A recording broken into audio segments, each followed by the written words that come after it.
ಸತ್ಯಾಗ್ರಹ ಹೋರಾಟವನ್ನು ಮಾಡ್ತಾ ಇರ್ತಾರೆ. ಅಂತ ಸಂದರ್ಭದಲ್ಲಿ ಶ್ರೀ ಪುಟ್ಟರಾಜ ಗವಾಯಿಗಳು ಬಂದು ಅವರ ಭಕ್ತ ವೃಂದಕ್ಕೆ ಹೇಳಿರ್ತಕ್ಕಂಥ ಒಂದು ದೃಶ್ಯದ ನೋಟ ಇದೀಗ.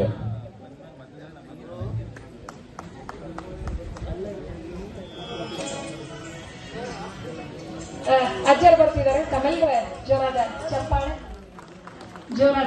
ಚಪ್ಪಾಳೆಯೊಂದಿಗೆ ಪುಟ್ಟರಾಜರ ವೇಷದಲ್ಲಿರುವ ಚಿರಂಜೀವಿ ಸಿದ್ಧಾಂತ ಬಸಯ್ಯ ಹಿರೇಮಠ. ಅದೇ ಗತ್ತು ಗಾಂಭೀರ್ಯ ನಿಜವಾಗ್ಲೂ ಬೆಳಗ್ಗೆಯಿಂದ ಈ ಕಾರ್ಯಕ್ರಮದಲ್ಲಿ ಎಲ್ಲೋ ಒಂದು ರೀತಿ ಅಜ್ಜರ್ ಕುಂತು ನೋಡ್ತಿದ್ದಾರೆ ಇರುವರು ಅನ್ನೋ ಭಾವ ನಮ್ಮಲ್ಲಿದೆ. ಅದೇ ರೀತಿ ಅಜ್ಜರ ಸಾಕ್ಷಾತ್ ರೂಪ ನಾವಿಲ್ಲಿ ಕಾಣ್ತೀವಿ.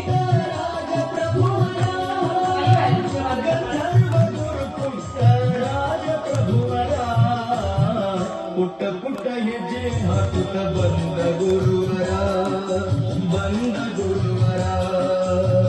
ಪುಟ್ಟ ಪುಟ್ಟ ಹೆಜ್ಜೆ ಹಾಕುತ್ತ ಬಂದ ಗುರುವರ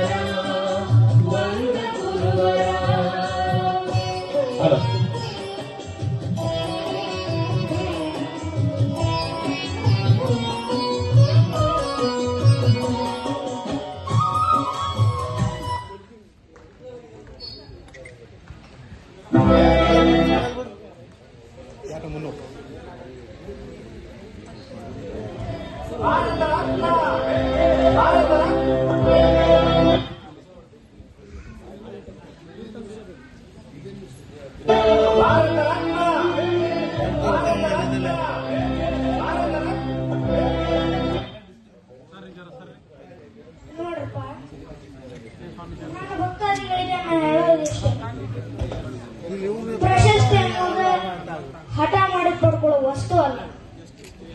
ನಾ ಜನ್ಮ ಮಾಡಿನಪ್ಪ, ನೀವು ನನ್ನ ಜೊಳಗಿಗೆ ಹಾಕಿದ್ದು ದಾನವಾಗ್ತದೆ. ನನ್ನ ವೀರೇಶ್ವರ ಪುಣ್ಯಾಶ್ರಮದ ಅಂಧ ಅನಾಥ ಮಕ್ಕಳಿಗೆ ವಿನಿಯೋಗವಾಗ್ತದೆ. ತಿಳಿತ, ನಾ ಭಿಕ್ಷಾ ಬೇಡ್ತೀನಿ ನನ್ನ ನಾಡ ಅಂಧ ಅನಾಥ ಮಕ್ಕಳಿಗಾಗಿ. ಪ್ರಶಸ್ತಿ ಬೇಡಂಗಿಲ್ಲ, ನನ್ನ ಭಕ್ತ ವೃಂದವೇ ನನ್ನ ಪ್ರಶಸ್ತಿ. ದಯವಿಟ್ಟು ನಿಮ್ಮ ಅಮೂಲ್ಯವಾದ ಸಮಯವನ್ನು ಈ ರೀತಿಯ ಹೋರಾಟಗಳಿಗಾಗಿ ವ್ಯರ್ಥ ಮಾಡಬೇಡಿ. ಇದು ನನ್ನ ಕಳಕಳಿಯ ಪ್ರಾರ್ಥನೆ. ಹೊರಡ್ರಪ್ಪ, ನಿಮ್ಮ ಕೆಲಸ ನೋಡಿ.